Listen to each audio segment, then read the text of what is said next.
안녕하세요. 피셔인베스트 피셔입니다. 저는 본인의 성향에 맞게 주식을 100% 가지고 있다가 현금 100%로 갈아타거나 이렇게 한쪽으로 몰빵 투자를 하지 말고 채권과 주식, 리츠 등을 적절히 조합한 포트폴리오를 가지고 투자하는 게 좋다. 이렇게 계속 말씀을 드려왔죠. 이 그림은 굉장히 많이 보이려는데 우리나라 주식 100%를 투자한 게 1번 포트폴리오고요. 그 다음에 우리나라 주식 60%, 미국 채권 40%가 2번, 그리고 3번이 우리나라 주식 40, 미국 채권 40, 나머지 20% 리츠 투자한 거. 1995년부터 현재까지 결과를 봤더니 주식만 100% 가지고 있던 게 1번 가장 수익률이 낮고, 그리고 우리나라 주식 60%, 그리고 미국 채권 40%에 투자한 2번이 중간 정도 수익률 낮고요. 우리나라 주식 40, 채권 40, 미국 리츠 20 이렇게 갖고 있는 이 3번 포트폴리오가 가장 큰 수익이 나더라. 이런 데이터를 바탕으로 제가 포트폴리오를 가지고 투자하는 게 좋다 이렇게 말씀드렸는데, 이게 이론적 근거는 포트폴리오 이론과 함께 셰넌의 리밸런싱, 그러니까 분기당 한 번씩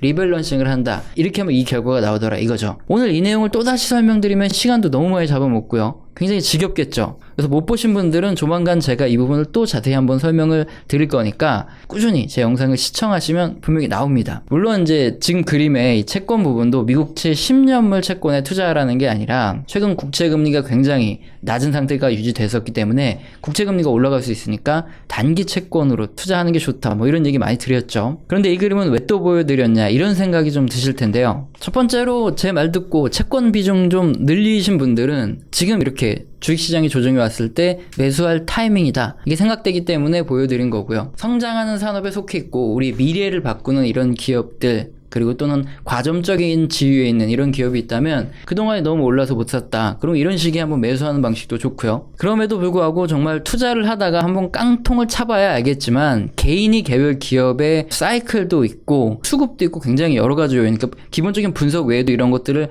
전부 다 분석을 하는 게 굉장히 어려운 일이에요. 그런 분들은 인덱스 또는 섹터 ETF 있죠. 이런 것들을 투자하는 것이 훨씬 더 좋은 결과를 가져옵니다. 그 관련된 업종 다 올라가는데 왜 내 거만 안 올라가고, 이런 일이 분명히 생긴다는 거죠, 분석을 잘못하면. 자, 그러면 제 말 듣고 채권이나 현금 좀 마련해 둘까 하는 와중에 갑자기 이번에 조정을 맞았다 하시는 분들은 그냥 나이아 가라는 건지 아니면 그랜드 캐년 가라는 거냐, 자, 그런 게 아니라 쫄지 말고 존버 윌리엄스 해라 이겁니다. 자, 지금 그림의 이 형님이 실제 존버 윌리엄스라는 형님이에요. 이름만 들으면 존나게 버텨서 성공하신 분 그런 것 같지만 배당 할인 모형을 만든 유명한 경제학자입니다. 그런데 우리나라 기업들 중에는 상당수가 주주의 이익 따위는 개나 줘버려, 이런 회사들이 많죠. 그렇기 때문에 배당을 미국 기업들처럼 많이 주지 않아요. 그래서 지금 이 존버 윌리엄스의 이론은 우리나라에서는 별로 볼 일이 없고 그냥 존버라는 이름 때문에 굉장히 유명해지신 분이죠. 그러면 제가 왜 이번 주식시장의 조정에 추가 매수를 하거나 존버 윌리엄스를 하라는 건지 쉽게 지금부터 설명을 드려보겠습니다. 먼저 이번 증시 조정의 원인이 무엇인가요? 최근에 미 연준의 파월 의장 있죠. 이분이 고용이 정상화될 때까지 금리 안 올리겠다, 금리 동결하겠다, 그래서 우리가 생각하는 인플레 목표에 달성할 때까지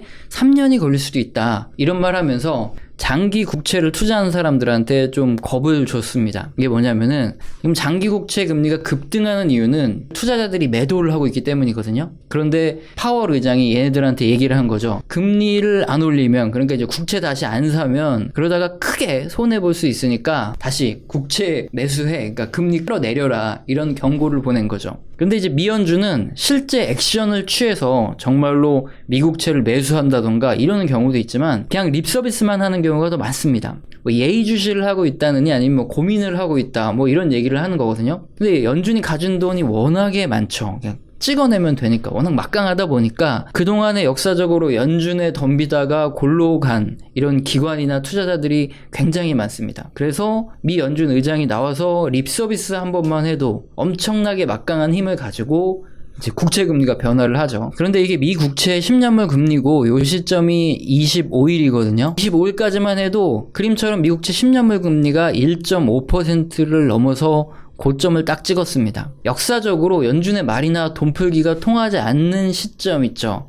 이렇게 연준이 경고를 했음에도 불구하고 뭐 미국채가 급등을 계속 한다던가 뭐 이런 시점에는 주식시장이 하락을 하던 시점이었기 때문에 파월 의장이 이렇게 경고를 했음에도 불구하고 오히려 국채금리가 이렇게 급등한 25일에 사람들이 굉장히 공포에 휩싸였었죠. 근데 정말 다행스럽게도 지금 그림처럼 미국 10년물 국채금리는 지금 26일에 1.4%까지 이렇게 떨어져 내려온 상태입니다. 파월 형이 아직 파워가 좀 살아있죠. 이번 조정은 미 연준 의장이 이렇게 겁주고 미국채 장기채 매도하다가 다시 매수하기 시작하면서 금리 떨어지고 이렇게 끝나는 시나리오냐? 자, 그건 아닐 수도 있어요. 왜냐하면 지금 보여드리는 게 5년물 국채금리거든요. 25일에 중기채라고 불려야 되는 5년 만기 미국채 금리도 그림처럼 이렇게 미친 듯한 급등세를 보였습니다. 그래서 25일날 얘도 역시 최고점을 찍었죠. 그런데 이 정도만 가지고 끝났다. 그러면 아무것도 아닌데 미 연준의 기준금리와 거의 유사하게 움직이는 미국채 2년물 금리가 25일에 동일하게 일시적으로 이렇게 급등해가지고 최고점을 찍었더라 이겁니다. 지금 문제가 미국채 10년물 장기국채 금리가 급등을 해가지고 주식시장이 조정을 받았던 거잖아요. 그리고 이제 단기채인 2년물 이 금리가 기준금리가 동결된 상태에서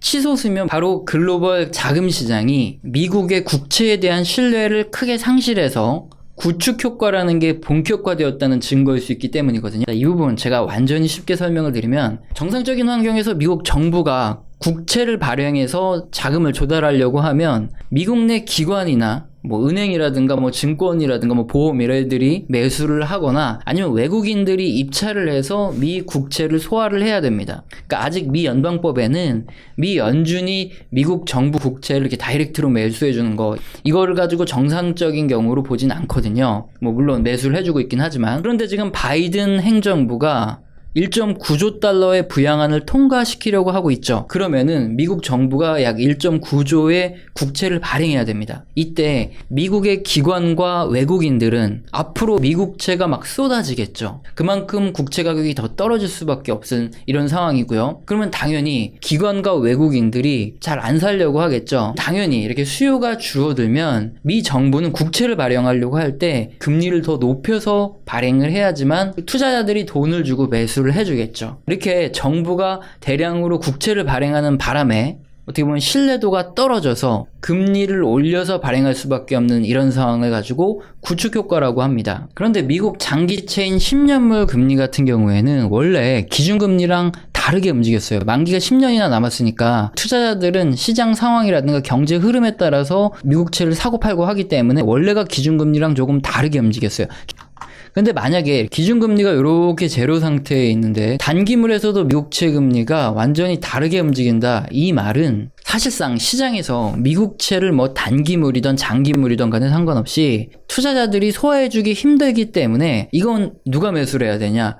미 연준, 그러니까 중앙은행이 매수해줄 수밖에 없는 이런 상황이 됐다 이겁니다. 자, 이게 얼마나 무서운 말이냐 하면요. 미 연준이 아무리 금리를 내리던 올리던 상관없이 국채 금리는 지들 맘대로 투자자들의 의사에 따라서 막 움직여버린다는 거죠. 그러면 미 연준은 기준금리를 변동시켜서 국채 금리를 조정하고요. 시중금리를 조절하고 뭐 대출금리를 조절하면서 그동안 경제를 살리고 아니면 뭐 인플레이션이 너무 심해지면 금 과열을 시키고 뭐 이렇게 대응을 해왔는데 이게 더 이상 통하지 않는다는 말이에요. 미 연준의 이제 컨트롤 능력이 없어졌다 이겁니다. 만약에 그렇게 되면 미 국채 금리가 정말 뭐 1.9조의 부양책을 내놓거나 그러면은 진짜 급등을 하게 됩니다. 그러면은 대출 금리가 뭐 어마어마하게 올라가니까 대출이 안 되고 부동산 시장도 나빠지고 잘못하면은 뭐 경기가 폭락할 수도 있는 상황이 오기 때문에 지금처럼 이렇게 미국의 2년물 단기 국채 금리가 갑자기 이렇게 급등을 하거나 이런 일이 생기잖아요. 그럼 미 연준 의장은 뭐 나온다는 얘기가 없었는데 뭐 다음날 나와가지고 이 금리를 안정화시키려고 뭐 돈을 푼다던가 이런 액션을 취할 수밖에 없다는 거죠. 근데 정말 다행스럽게 미국 2년물 국채 금리가 막 계속 올라갔으면 정말 큰일이 났을 건데 다행히 이렇게 잡혔죠. 이렇게 떨어졌습니다. 제가 이 설명을 드리는 이유는 앞서서 이번 조정이 주식의 추가 매수의 기회, 그러니까 저점 매수의 기회일 수 있다 이렇게 말씀을 드렸는데 만약에 정말 만약에 혹시라도 미국채 2년물 금리가 여기서 갑자기 이렇게 확 튀어오른다거나 연준의 컨트롤을 벗어나는 이런 일이 벌어질 수도 있죠. 만약에 그렇게 되면은 추가 매수를 하려던 이 마우스를 누르려다가 잠깐 딱 뛰세요. 그럴 때는 분명 어떤 일이 생기냐면 연준 의장이 나옵니다. 립 서비스, 그러니까 말만 하는 게 아니라 정말로 미국 단기채부터 뭐 장기채를 매수하겠다 이런 말을 던지고 실제로 실행을 하게 됩니다. 단기채, 뭐 장기채를 정말 매수하고 나서 그 다음에야 국채 금리가 이렇게 떨어질 수 있습니다. 그렇게 되면은 한 하루 이틀 정도 주식시장이 좀 더 빠질 수 있으니까 그때 매수하는 게 좋다는 거죠. 이 말을 또 오해하시는 분들이 워낙 많을 수도 있어요. 딴 생각을 하고 있다가 뭐야 갑자기 매도하라는 거야 막 이렇게 하시면 안 되니까 제가 그럼 요약을 해드리면 이번 증시 조정이 뭐 월요일날 더 빠지고 막 이렇게 한다면은 미국채 2년물 금리를 좀 유심히 보세요. 그러다가 만약에 미국채 2년물 금리가 확 튀어오르게 되면은 그 다음에는 연준 의장이 나와서 뭔가 채권을 매수해서 금리를 떨구든가 막 이런 행동을 할 겁니다. 그 기간이 뭐 하루 이틀 정도는 더 걸릴 수도 있고 한 일주일 걸릴 수도 있겠죠. 그 기간에 주식시장이 좀 더 빠질 수 있으니까 만약에 이제 추가 매수 기회로 이렇게 분할 매수를 하려고 할 때 이 미국채 2년물 금리가 막 튀어오른거나 그런다. 그러면 일단은 한 하루 이틀 조금 기다렸다가 더 떨어질 수 있으니까 그때부터 이제 분할 매수를 들어가시는 게 더 확률이 높다 이거죠. 이거는 미국채 2년물 금리가 이제 급등을 했을 때 얘기고 만약에 이렇게 그냥 떨어진다. 미국채 5년물 금리도 이렇게 계속 떨어진다. 그러면 그냥 저점 추가 매수의 기회이고 그럼 이미 반등을 많이 하겠죠. 그러니까 그때는 또 걱정이 없지만 제가 경우의 수를 다 말씀을 드리는 거예요. 자, 그리고 제가 요번에 증시 조정이 오면 추가 매수의 기회다 이러면은 주식시장이 월요일날 당장에 막 반등해가지고 막 급등한다 이런 소리가 아니죠. 다 아실 거예요. 증시 하락이 얼마나 더 깊이 올지 언제 몇 월 며칠 날부터 반등할지 이거는 모르죠. 정확한 타이밍을 알면 제가 선물 옵션을 하지 여기서 이거 하고 있겠습니까? 증시 조정을 거친 다음에 반등할 가능성이 높으니까 이번 조정이 추가 매수 기회다. 뭐 이후 전 방송에도 계속 말씀을 드렸던 내용이고요. 자, 그런데 뭐 어쨌든 결국 미국채 2년물 금리가 올라가던 아니면 뭐 5년물 금리가 올라가던 떨어지던 어쨌든 미 연준이 최악의 상황이 되면 또 나와서 뭐 실제 미국채를 매수해주는 액션까지 취하면서 결국에는 미국 장기국채 금리든 단기국채 금리든 떨어뜨릴 가능성이 크다는 거죠. 그래서 조금 더 길게 보면 결국 이번 조정은 추가 매수의 기회가 될 가능성이 높다 이겁니다. 그럼 이번 조정이 저점 추가 매수의 기회라는 근거가 이게 전부냐? 아니죠. 제가 신뢰하는 경제 지표가 하나 더 있는데요. 그래서 뭐 별다른 폭락 조짐이 없어서 가지고 나왔습니다. 그림은 미국 컨퍼런스 보드 경기 선행지수와 소비자 신뢰지수입니다. 컨퍼런스 보드가 뭐냐면 비영리 민간 경제조사 기구예요. 전 세계 한 60여 개국에 약 1000개 이상의 공공기관이나 민간 기업이 이 조직 회원으로 돼 있습니다. 얘네 조사 자료가 굉장히 잘 맞아요. 그래서 약 70% 이상 확률로 잘 들어맞습니다. 설명을 좀 해드리면 그림에 지금 푸른색이 미국 경기 선행지수고 붉은색이 미국 소비자 신뢰지수예요. 그런데 항상 뭐 IT 버블 당시에도 폭락을 하기 전에 보면은 뭔가 경기 선행지수가 떨어지던 소비가 잠잠해서 떨어지던 이런 조짐이 좀 나타나죠. 마찬가지로 금융위기 때도 보면은 뭔가 폭락하기 전에 08년 전에 이렇게 경기 선행지수 조금 나빠지고 소비도 뭔가 이렇게 둔화되고 뭐 이런 흐름이 좀 나타나죠. 그런데 지금 보시면은 코로나 때문에 경기 선행지수 떨어졌다가 올라오는 모양, 그리고 소비자 신뢰지수도 떨어졌다 올라오는 모양이죠. 이 말이 뭐냐면 미국 경제와 소비가 지금 일단 회복세를 보이고 있다는 말입니다. 만약에 코로나가 없었으면 지금 이렇게 떨어지는 흐름이 나타날 수도 있었죠. 하지만 어쨌든 지금 코로나 때문에 미 연준과 같은 경우에는 돈 풀기라는 일단 마약을 한번 먹었습니다. 돈을 계속 풀어서 경제를 일단 살려놓을 수밖에 없는 이런 상황에 처해 있어요. 그래서 최소한 연준이 돈을 계속 풀어서 시장이 신뢰를 완전히 상실하는 거죠. 그래서 금리를 통제할 수 있는 이 통제력을 완전히 상실하기 전까지는 주식시장이 갑자기 폭락할 가능성은 좀 높지 않다. 이렇게 보여지고 있습니다. 그래서 이번 조정은 앞서 설명드린 대로 미국 단기 금리가 어떻게 움직이는지 요거 좀 잘 보시면서 추가 매수의 기회로 쓰거나 아니면 이미 뭐 주식 비중 많다. 그러면 존 버 윌리엄스 하는 게 좋겠다. 이게 저의 의견이죠. 제가 이런저런 의견을 드리는 건 뭐 저도 이제 투자를 하다 보면은 증시가 이렇게 조정을 받았을 때, 증시가 갑자기 하락했을 때, 아니면 내 종목이 떨어졌을 때 어떻게 해야 될지 고민되는 경우가 많은데